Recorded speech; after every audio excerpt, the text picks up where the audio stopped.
When we start to work on Popper number 28, I would suggest that we first establish the hand shape and tilt for the left hand.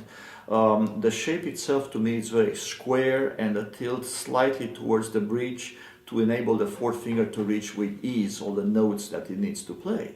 The role of the bow cannot be underestimated. The bow, not only does it have to go very slow to fit many notes in a bow, but a constant pressure and a good foundation of sound will actually help the left hand be more confident with all this passage work.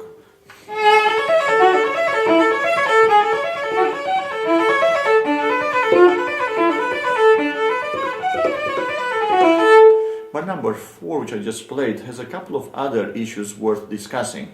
One of them is how do we reach the top F sharp with clarity and security? The security will come from a guide finger, first finger playing D very softly, the clarity from articulating the third finger clearly, and later on when we replace D from first to the third finger, again from above with clarity, a trademark of Popper, having done this in many other etudes where we replace fingers. The left hand has to be throughout the whole etude very athletic with very firm fingertips. So if I practice bar number 4, you will see how I deal with those issues.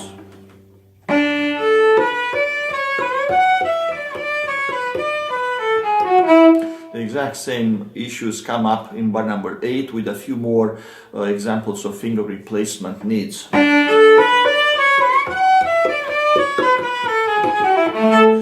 Bar number 9, where I just arrived, has now a lot of trouble with octave frames, and within each frame what is important to note is that the patterns change quite a bit regarding how are the whole steps and half steps arranged. As I practice slowly, I will aim to really clarify by overdoing a bit the difference of size between half steps and whole steps, and also focusing on the lightness of pressure in the thumb.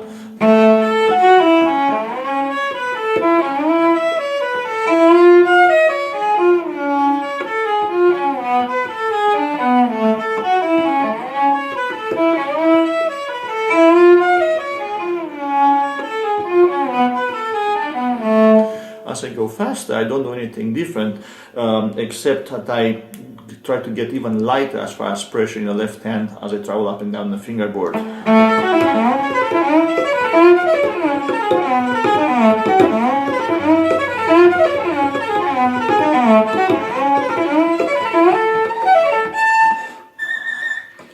The next issue appears in bar number 16. Number 15, bar number 15 has notes in the first position, whereas bar 16 is a lot higher, and the issue is how do we connect this with security? My answer is that I go to the high position with a slight tap on the F sharp second finger as quickly as possible when I practice slowly. In other words, practice slowly but with a very quick reflex to find that note.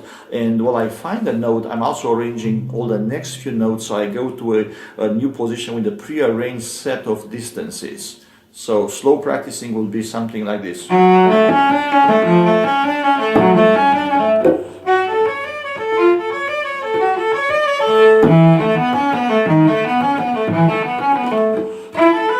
So as I practice faster and faster, I will minimize this gap between the first position and the thumb position.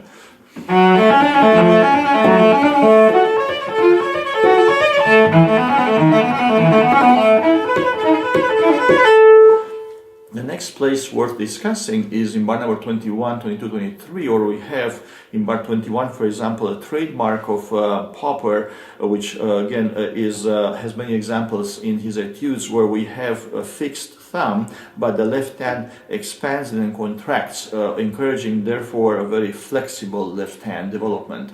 We also have in bar number 23 several, again, finger replacements which need left hand clarity, which is brought by making the fingertips very much like little hammers.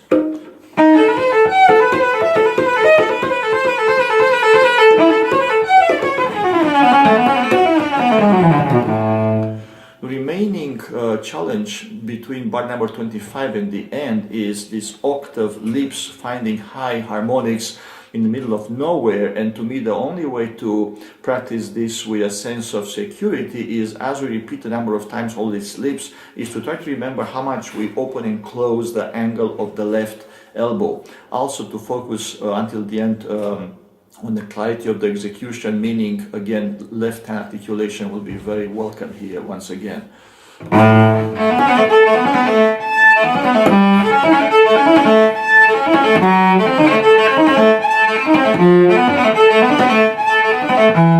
The highest one, of course, will be near the end. So from bar 36 until the end, I'll be focusing even more on the difference between the highest one and the second highest, and so on and so forth. In other words, working on my angles.